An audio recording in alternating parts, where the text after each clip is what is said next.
வெள்ளிக்கிழமை நான் என்ன சொன்னேன், மாலை ஒரு 6 மணிக்கு சந்திக்கலாமான்னு கேட்டேன். 6 மணிக்கு என்னை வந்து பார்த்தாங்க. எனக்கு பார்த்து இந்த இதை சொன்னோடனே எனக்கு அவ்வளோ, அதாவது நேற்று கூட அவங்க சொன்னப்போ கூட எனக்கு அவ்வளோ ஷாக்கிங் கிடையாது. இப்போ இந்த தங்கச்சிங்கிற ஒரு 3 பேர் வந்து பேசுறது வந்து எனக்கு அவ்வளோ வழியா இது வந்து எப்படி நம்ம இந்த சமூகம் வந்து வேடிக்கை பார்க்குது அப்படின்ற மாதிரி. அப்போ இந்த பிரச்சனையை வந்து நம்ம வந்து அவங்களுடைய பிரச்சனையே இல்லாமல், அதாவது திருநங்கைக்கு போனா எவன் வருவான்னு சிந்திச்சான் தெரியுமா? நாங்கள் வருவோம்டான்னு சொல்லிட்டாங்க, செருப்பை கை அடிக்கிற மாதிரியான வேலை செய்யும் இந்த ப்ராஜெக்டை. இப்படி ஒரு இஷ்யூ வந்து ப்ராஜெக்ட் கேன்சல் ஆகினோம் ஒரு மீட்டிங் தான் முடியுது. அந்த ப்ராஜெக்டில் போயிருந்தப்போ இதுல ஒரு ஹராஸ்மெண்ட் செக்ஷன் நடக்கலாம். அப்போ நீங்கள் வந்து மரியாதை கூப்பிட்டு மாட்டீங்களா? இதெல்லாம் வந்து போயிருக்கு. கண்டிப்பாக போயிருக்கேன். இல்லை கண்டிப்பாக போயிருப்பேன். ஏன்னா நீங்கள் இது மாதிரி ஹராஸ்மெண்ட் நடக்கிறத வேற எங்கேயாவது நடந்தாலும் தயவு செஞ்சு வேடிக்கை பார்க்காதீங்க. உடனே நாங்களாம் இருக்கு, நானே சொல்கிறேன், உங்களுக்கு அண்ணன் தம்பி கூட இல்லைன்னு நினைக்கிறீங்க, அப்பா அம்மா கூட இல்லைன்னு நினைக்கிறீங்களா? நாங்களாம் உங்கள் அண்ணன் தம்பி தான், ஓகேவா? நாங்களாம் உங்க கூட போகிறோம் தான்.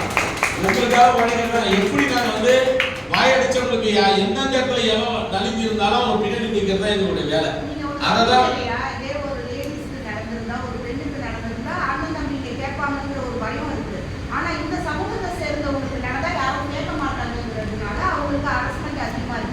அதாவது நான் சார்ட்ட பேசும்போது இப்போ கூட 5 பேரும் ஒரே மாதிரி கிடையாது.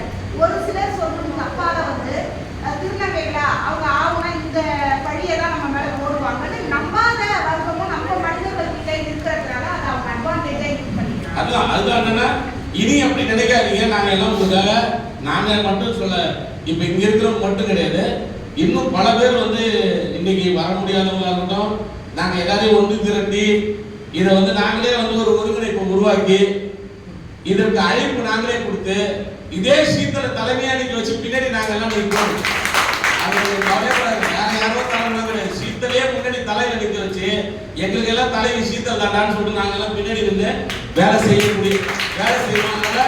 அச்சப்படாதீங்க. வந்து இந்த ப்ராஜெக்ட் அரசாங்கன்றது எப்படின்னு கேட்டீங்கன்னா, அதாவது ஒரு இது மாதிரி தான், என்னது டாக் மாதிரி தான். நம்ம போனா நம்மளை வந்து கடிக்கும், தொட்டின்னு வந்து நம்ம திரும்பி நின்று கல்லை தூக்கணும்னு வச்சுக்கலாம், எட்டே நின்று உருன்னு அது திருப்பி அடிச்சுன்னா ஓடும். 2 பிஸ்கட்டை போட்டோம்னா வாழாட்டும், ஓகேங்களா? இதுதான் அரசாங்கம். அதனால அதை நீங்க வந்து அதுக்கெல்லாம் அச்சப் பண்ணணுன்ற அவசியமே கிடையாது. இப்ப சமீபத்தில் உங்களுக்கு ஒரு பால் பூத்து வாங்கினாங்க. எனக்கு அதுக்கு பின்னாடி எவ்வளவு கஷ்டப்பட்டுருக்காங்கன்னு எனக்கு தெரியும். ஒரு பால் பூத்து இன்னைக்கு வரைக்கும் திறக்காம இருக்கு.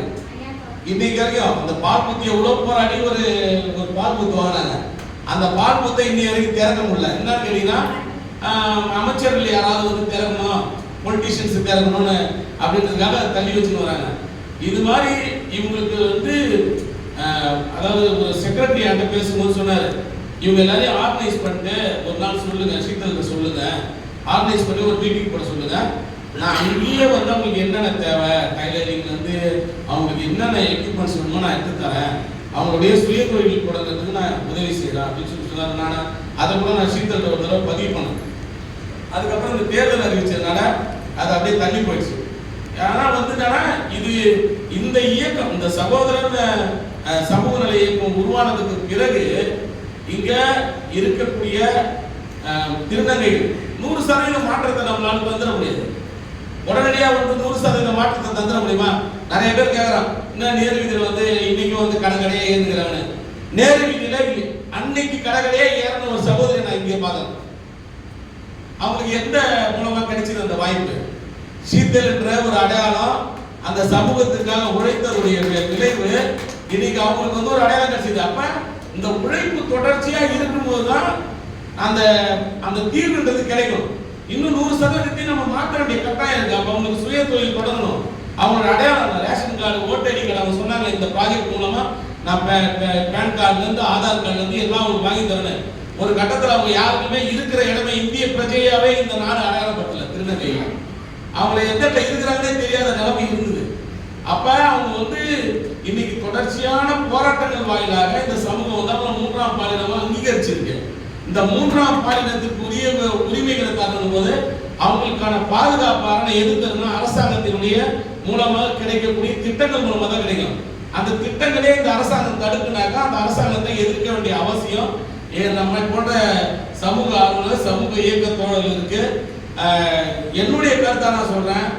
எந்த போராட்டத்தை ஒருங்கிணைத்தாலும் சீத்தலையே தலைமையா முன்னாடி நிற்க நாங்க எல்லாம் இதை ஒருங்கிணைச்சு செய்வோம். என்ன எதுக்காக அந்த கருத்தை மறுத்து சொன்னா அவனுடைய அந்த திமிரு அந்த அதிகார ஆணாதிக்க அந்த திமிரு இருக்கு இல்லையா, ஒரு ஒரு ஒரு ஒரு ரத்தமும் சதையும் ஓடக்கூடிய சுப்ரீம் கோர்ட் ஆர்டர் கொடுத்துருக்குது. ஒரு விருப்பம் இல்லாத சொந்த பொண்டாட்டியே தொடக்கூடாதுன்னு சொல்லிட்டு, விருப்பம் இல்லாத ஒரு சொந்த பொண்டாட்டியை தொடக்கூடாது. ஒரு அலுவலகத்துல சம்பளம் வாங்கினு அரசுகிட்ட சம்பளம் வாங்கினு இப்படிப்பட்ட ஒரு கேடுகட்ட வேலை செய்வாங்கன்னா அவங்களை எதிர்க்க வேண்டிய கட்டாயம் நமக்கு இருக்கு. நீங்க வந்து ஒரு சொட்டு கண்ணீர் சிந்துறீங்க.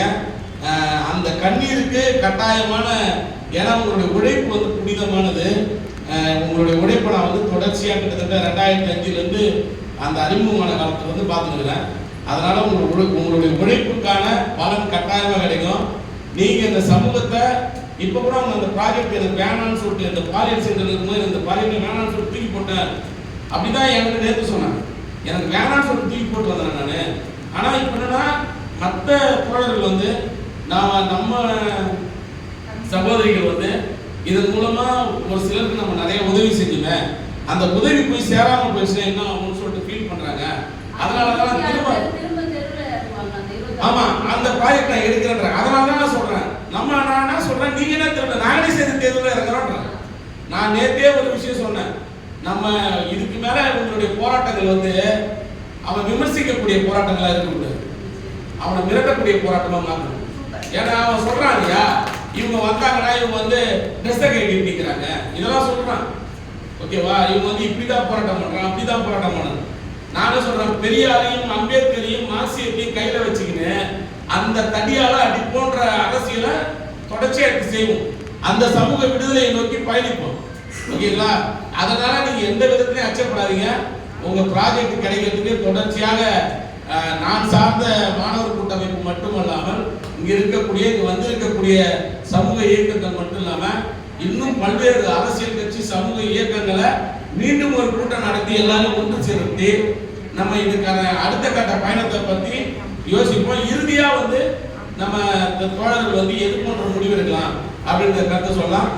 மகேஸ்வரன் தோழர் லாஸ்டா